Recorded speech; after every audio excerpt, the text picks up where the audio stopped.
Thank you very, very much. Appreciate you being here. Appreciate the work that you're doing. I don't think Laureen Cummings needs much of an introduction, but Laureen, of course, ran for Congress a year or so ago, and hopefully she may consider doing that again. But I don't know that she's made a decision to do that.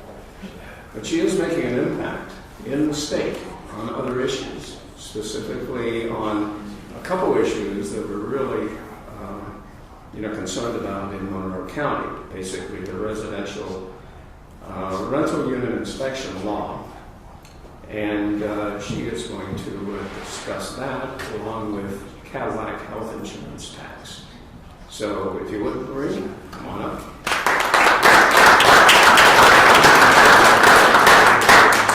Thank you.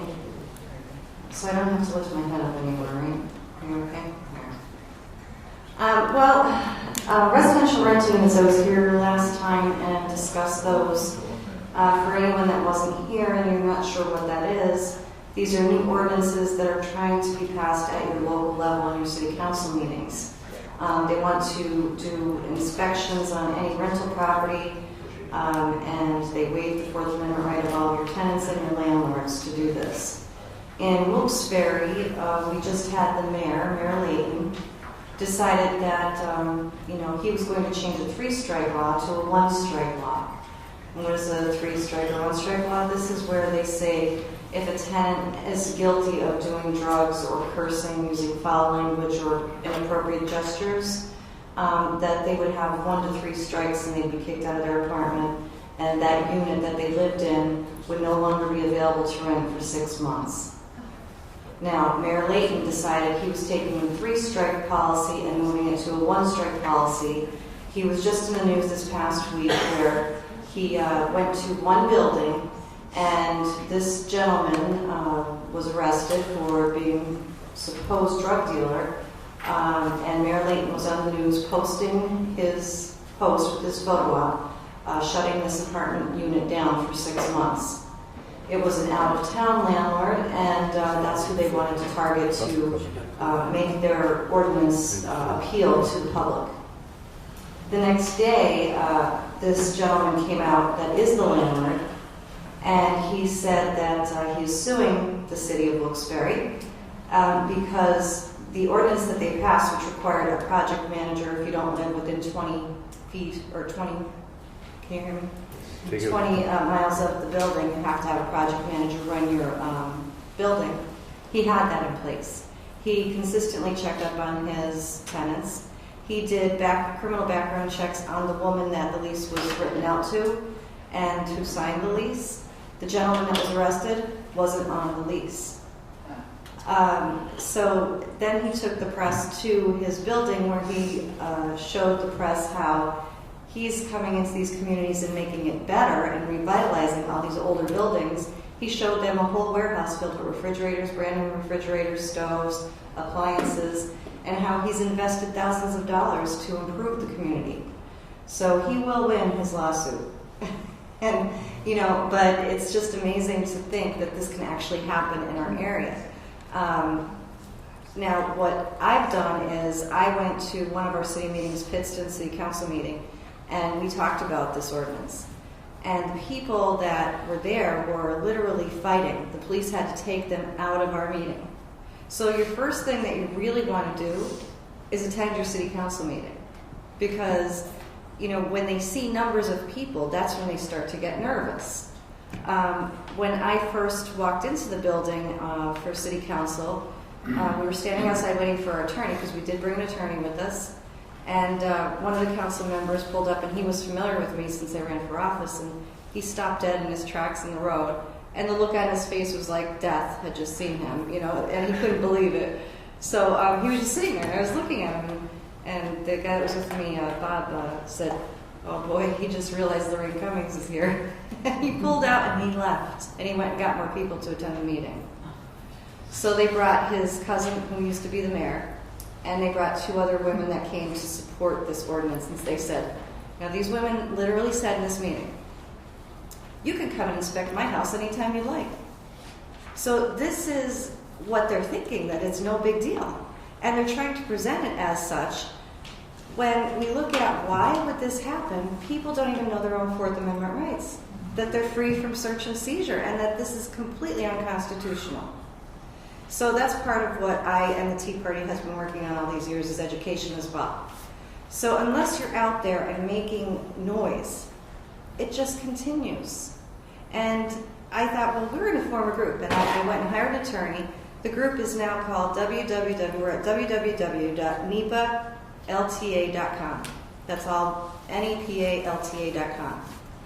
And I went into this meeting in Pittston as the organizer for this group, and with an attorney present that said that we will be forming a lawsuit, and we'll be also looking for 2 people to run for your seats this November. Now, that kind of gets people's attention, because why they ever announced all this past June and July is amazing to me, because they're all running for office. So this is your time. This is the time to get into these city council meetings and make a difference. We have just been contacted by the City Council of Pittston, and they would like to meet. So we're going to continue our work. We'll be up in your area as well. If you know anyone in East Stroudsburg that's looking to run, Pete Begley has decided to be the contact person for our group here in East Stroudsburg, and we're so happy to have you. Thank you so much for doing that. And it's so important that you spread the news. If you don't go to the council meeting, at least tell your family what's going on. Explain it to them so they understand. Tell them about their Fourth Amendment rights. The other issue with these ordinances is these disruptive conduct reports, which are against the tenants' rights. So, which all of it is against the tenants' rights, but their behavior is being monitored. And Eastburg's is online at eastburg.org. Please go and read Ordinance 1261. Please, I beg you. When you read this ordinance, you're going to be shocked. It's very easy to understand, and it's it's well laid out. You don't have to be a lawyer to read it. So when I read it, I couldn't believe that you didn't even have to be on the property to have one of these disruptive conduct reports written up against you if you used foul language or cursed or whatever. When I questioned that, they said it shouldn't have been in the ordinance. They just messed up. They didn't mean to put that paragraph in there. Oh. We didn't read it before we passed it. Yeah. Well, that just goes to show that this is not written by anybody in that city council. This was passed down, and they decided to pick and choose what they want written in the ordinance, and they just missed that one. But they all generally say the same thing. But one of the things that they also wanted us to do was change our landlord-tenant lease agreement. Well, that's a proxy war, where the government is trying to come in and act as a third party. They can't do that. So if you have people that that own property and they're leasing or renting out property, make sure you tell them, do not change your lease. Because, first of all, you could get sued from your tenant because you just gave away their rights. You just gave away their Fourth Amendment rights. If you say it's allowed, you make them sign this lease, and you're going to let the government come in and check their apartment without their approval or a warrant, they'll sue you. You can't do it. The government is trying to say the landlord is able to take away the tenant's Fourth Amendment rights. No, they can't. It's illegal. And tenants have so many rights now that the landlords are going to be putting themselves in quite a spot if they do that. So the group was formed to not only help landlords but tenants as well, so that we know what everybody's rights are, and we're planning on doing seminars in that area so that we can educate the public on that.